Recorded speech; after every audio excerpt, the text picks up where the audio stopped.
बिहार में जो 7% पासवान है, उसमें से कुछ लोगों का काम था चौकीदारी करना और कुछ लोग तार पे चढ़ के तारी उतारते थे। जानते हैं क्यों? क्योंकि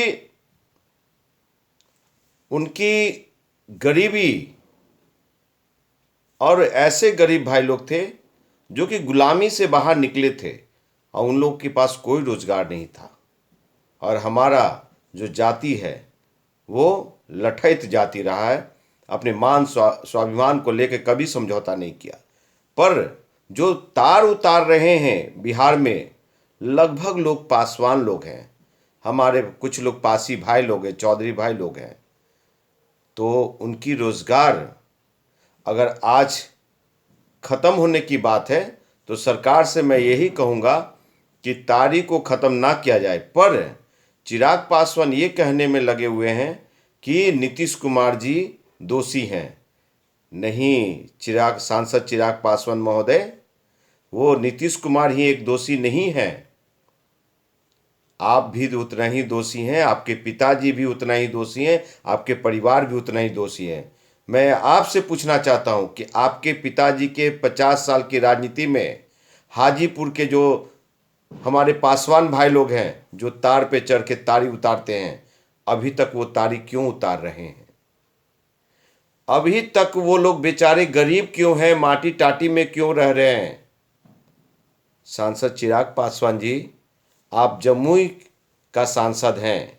जमुई लोकसभा क्षेत्र में जो 27-28 लाख जनता है, वो जनता ने बहुत उम्मीद से वोट किया था। तो वहाँ के जो अनुसूचित जाति जनजाति के भाई हैं, आपके 8 साल के कार्यकाल में क्यों वो तारी उतार रहे हैं? अभी भी वो उन्हें समृद्ध क्यों नहीं बनाया? उनको कोई रोजगार में क्यों नहीं ले गया?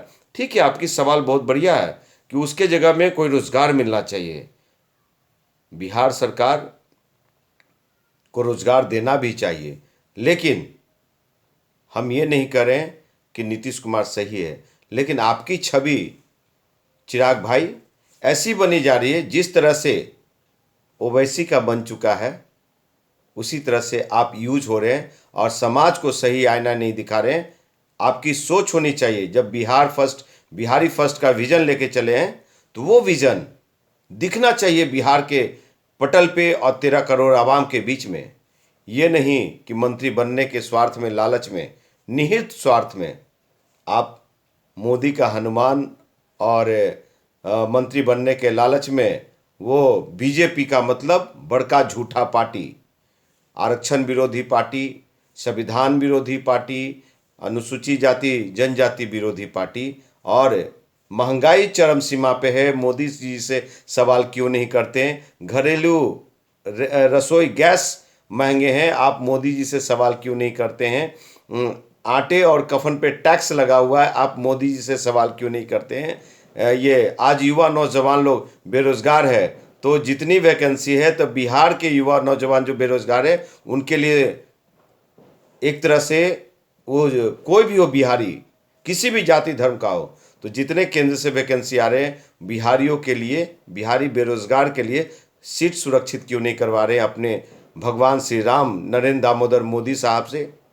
तो सिर्फ कह देना, सवाल खड़ा कर देना, बिहार में तो काबा, बिहार में सब्बा, और बिहार में रोजगार भी मिल रहा है। बिहार में हेमा मालिनी के गाल से भी सुंदर रोड है जो कि, और आपके पिताजी जहां रेलवे जोन बनाए, उस रेलवे जोन में कितने पासवान लोग कार्यरत हैं, कितने लोगों को रोजगार मिला। IHM ये होटल मैनेजमेंट है, उसमें कितने पासवान का बेटा लोगों को रोजगार मिला हुआ है। कभी इस पे भी आप प्रकाश डालिए। सिर्फ सवाल खड़ा करना। आपको बता दूं कि आज भी ईसोपुर का दुसाध रिक्शा क्यों चलाता है चिराग पासवान जी? आपके संसदीय क्षेत्र का पासवान भाई लोग रिक्शा क्यों चलाते हैं? मजदूरी क्यों कर रहे हैं? आप लोग 50 साल से आपके पिताजी, आपके परिवार लोकसभा में हैं, तो सवाल तो बनता है आपसे भी, और मैं सवाल करता हूं, उसका जवाब तो दीजिए महोदय। सांसद चिराग पासवान जी, आप सदन में बैठते हैं, सामंतवादी की बेटी की कोई पुलिस दारू सर्च करने चला जाता है तो आप उसका सवाल लोकसभा में पहुंचाते हैं। और यहाँ वैशाली जिला की बेटी का रेप हो जाता है, 15 दिन तक रेप होता है, 16वां दिन हत्या कर दी जाती, उसकी सवाल नहीं, सिर्फ उनके माता पिताजी के सामने जाके घुटने टेक के।